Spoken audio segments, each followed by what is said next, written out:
கரும்பும் நல்லா இருக்குது. சரி 3 கரும்பாவது இருக்கட்டும்னு சொல்லிட்டு நான் இதை அப்படியே விட்டுட்டேன்.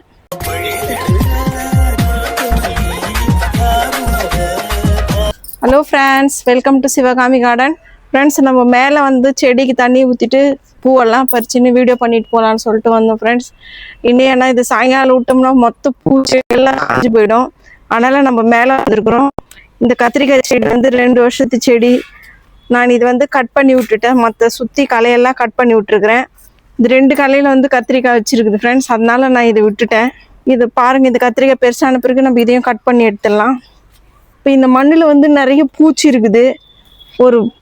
ஒரு வாரமாக தண்ணி மழை பெஞ்சினே இருக்கும். அதில் வந்து அந்த மண்ணில் வந்து பூச்சி வந்திருக்குது. அதனால் நான் இப்போ அதை வெளியே தூக்கி வச்சுருக்கிறேன். கொஞ்ச நேரம் அது வெயிலில் இருக்கட்டும்னு சொல்லிட்டு. நம்ம அங்கே வச்சுருந்த அந்த மாங்காய் மரம் வந்து நம்ம இங்கே மேலே வச்சிடலான்னு எடுத்துருக்கிறேன் ஃப்ரெண்ட்ஸ். ஏன்னா மேலே இருக்கும்போது நல்லா வளர்ந்துச்சு. இது பாருங்கள், எத்தனை காலம் நல்லா வளர்ந்துருக்குது. அந்த இடத்துல வச்சு அப்படியே நின்றுச்சு, அது வளராமையே. அதனால் சரி நம்ம இது மேலேயே தூக்கி வச்சிடலாம்னு சொல்லிட்டு நான் இது தூக்கி வச்சுருக்கிறேன். அங்கே நம்ம கொய்யாக்காய் மரம் பார்க்கலாம். நம்ம எல்லா செடிக்கு தண்ணி ஊற்றிட்டோம் ஃப்ரெண்ட்ஸ். இது பாருங்கள், இந்த கொய்யாக்காய் அப்படியே தான் இருக்குது, வாடின மாதிரி இருக்குது. ஏன்னா வெயில் கொஞ்சம் நிறைய காயுது, கொஞ்சம் மூடுது, கொஞ்சம் வெயில் காயுது. அவரைக்காய் செடி வந்து கொஞ்சம் பழைய நிலைமைக்கு வந்துருச்சு ஃப்ரெண்ட்ஸ். இது பாருங்கள், பச்சை ஆயிடுச்சு. முன்னாடி மஞ்சள் கலர் ஆயிடுச்சு. இப்போ நம்ம அந்த மண் கலவையெல்லாம் மாற்றி வச்சுருக்குறோம். இது பாருங்கள், பூ வர மாதிரி தெரியுது. இது பாரு, அவரைக்காய் செடியில் பூ வர மாதிரி தெரியுது. பார்க்கலாம் எவ்வளோ அவரைக்காய் வைக்குதுன்னு சொல்லிட்டு. நல்லா இருக்குது. எல்லா கலையிலையுமே ஒரு கலையிலையும் இந்த இது வருது, பூ வர மாதிரி. முருங்கை மரமும் நல்லா இருக்குது ஃப்ரெண்ட்ஸ். பாருங்கள், இது யாரோ இது ஒடிச்சு விட்டுருந்தாங்கன்னு சொல்லியிருந்தேன் நான். இதில் எத்தனை துளிர் வந்திருக்குதுன்னு சொல்லிட்டு பாருங்கள். கத்திரிக்காய் செடியும் நல்லா இருக்குது. நம்ம இதை மாற்றி வச்சோம். புதுசு மண் கலவையெல்லாம் போட்டு வேர்வெல்லாம் போட்டு வச்சுருக்குறோம் இந்த கத்திரிக்காய் செடியில். இதுவும் நல்லா இருக்குது. இந்த வாழை மரம் வந்து நம்ம வேறு எதுனா பெரிய தொட்டியில் மாற்றி வைக்கலாம் ஃப்ரெண்ட்ஸ். இது பாருங்கள், 2 வாழை மரமும் நிறைய இலை வச்சுருக்குது. இதில் எலுமிச்சை மரத்தில் வந்து நிறைய முள் இருக்குது. அது சரி இங்கேயே இருக்கட்டும், கொஞ்சம் பெருசாகட்டும்னு சொல்லிட்டு நான் அதை அப்படியே விட்டு வச்சுருக்கிறேன். மஞ்சள் நல்லா இருக்குது ஃப்ரெண்ட்ஸ். நம்ம வந்து இந்த சாம்பார் வெங்காயம் வச்சுருந்தோம், அந்த தொட்டியில் மாற்றிருக்கிறோம். இதில் இருக்கிற மஞ்சள் வந்து எல்லாமே நல்லா இருக்குது. இந்த கரும்பும் நல்லா இருக்குது. சரி 3 கரும்பாவது இருக்கட்டும்னு சொல்லிட்டு நான் இதை அப்படியே விட்டுட்டேன். மரம் செடியெல்லாம் இது உள்ளே முளைஞ்சி நின்றுச்சு. நான் மொத்தத்தையும் கட் பண்ணி எடுத்துருக்கிறேன். இது பாருங்கள், நம்ம கெஸ்ட் வந்திருக்குறாங்க. நாவ மரமும் நல்லா இருக்குது. பாருங்கள், நம்ம இந்த செம்பருத்தி செடியில் இன்றைக்கி எதுவுமே பூ இல்லை ஃப்ரெண்ட்ஸ். ஆனால் நான் வந்து கொஞ்சம் இலை எடுத்துக்கலான்னு இருக்கிறேன். ஹேர் பேக் போடுறதுக்காக செம்பருத்தி இலை வேணும் கொஞ்சம். நம்ம கத்திரிக்கோள் எடுத்துன்னு வரல, அதனால் நம்ம இப்படியே கட் பண்ணி எடுத்துக்கலாம். கொஞ்சம் ஹேர் பேக் போடணும், கத்திரிக்கோள் இல்லை. சரி, இந்த செம்பருத்தி இலை, ஒரு ஆலோவேரா எடுத்துக்கலாம்.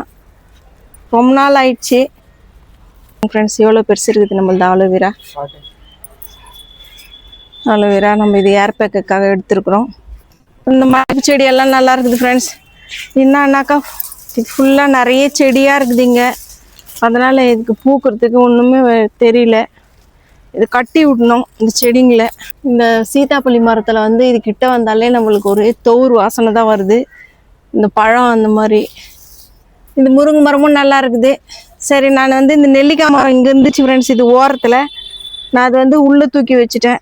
இங்கே இருந்துச்சு அந்த மரம், அதை தூக்கி நான் இங்கே வச்சுருக்கிறேன். இந்த இடத்துல நம்ம அந்த மாங்காய் மரத்தை தூக்கி வச்சிடலாம். மிளகா வந்து நம்மளது 3-4 குண்டு மிளகா காஞ்சிருக்குது.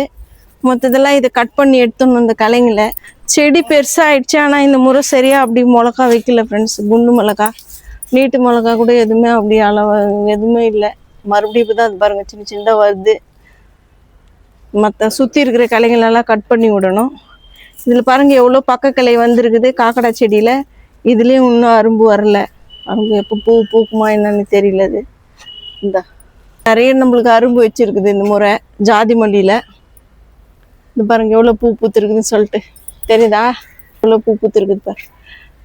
முல்லைப்பூ செடி ஜாதி மல்லியை தாண்டி போயிடுச்சு ஃப்ரெண்ட்ஸ். மேலே பூ தான் எப்போ பூக்கணும்னு தெரில. அதுலேயும் நம்மளது கரும்பு முருங்கையும் நல்லா இருக்குது. இது பாருங்க, இலை வந்து ஒன்று மஞ்சளாயிட்டு இருக்குது. அது இன்னும் கொஞ்சம் நல்லா உயரமாக வந்தால் தான் முருங்கை வைக்கிறதுக்கு நல்லாயிருக்கும். இதில் வந்து கத்திரிக்காய் செடியில் ஒரு 3 கத்திரிக்காய் வச்சு இருந்துச்சு. அதில் வந்து மழை தண்ணி போகாமல் அப்படியே நின்றுட்டு இருக்குது. நம்ம அதை தொட்டி மாற்றணும் அந்த செடியை. அடுக்கு செம்பருத்தியில் இன்றைக்கி ஒரு செம்பருத்தி பூத்துருக்குது. இந்த ஷார்ட்ஸ் புஷ்டெல்லாம் கிள்ளிடலாமா? ஒரு செம்பருத்தி பூத்துருக்குது. இந்த ஒரு செம்பருத்தி.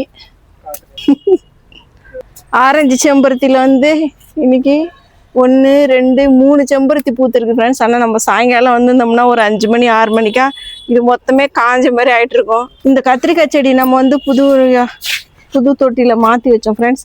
இது பாருங்கள் நல்லா துளுத்துக்குச்சு. இது பார்க்கலாம். அரளி செடியில் இன்னைக்கு ஒரு பூ பூத்துருக்கு ஃப்ரெண்ட்ஸ். ஏன்னா நான் சுற்றி இருக்கிற இந்த கிளைகளெல்லாம் கட் பண்ணி எடுத்துட்டேன். பூத்து முடிஞ்சிச்சுன்னு சொல்லிட்டு அதெல்லாம் கட் பண்ணி எடுத்துட்டேன்.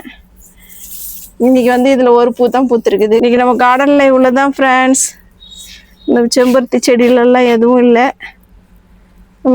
நம்ம கார்டனில் இவ்வளோதான். இந்த வீடியோ உங்களுக்கு பிடிச்சிருந்தா நீங்கள் லைக் பண்ணுங்கள், ஷேர் பண்ணுங்கள், கமெண்ட் பண்ணுங்கள், சப்ஸ்கிரைப் பண்ணுங்கள் ஃப்ரெண்ட்ஸ். தேங்க்யூ, பாய். நம்ம ஒரு தொட்டி மாற்றி வச்சோம் கத்திரிக்காய் செடி. அதுலேருந்து மண்புழு வந்து மொத்தம் இப்போ மேலே வந்துட்டு இருக்குது. அதில் எல்லாம் நான் மண் கலவையும் போட்டு தான் வச்சுருக்கிறேன். இப்போ நம்ம இதை எடுத்துன்னு போயிட்டு நேற்று நம்ம நட்ட கத்திரிக்காய் செடியில் விடலாம் ஃப்ரெண்ட்ஸ்.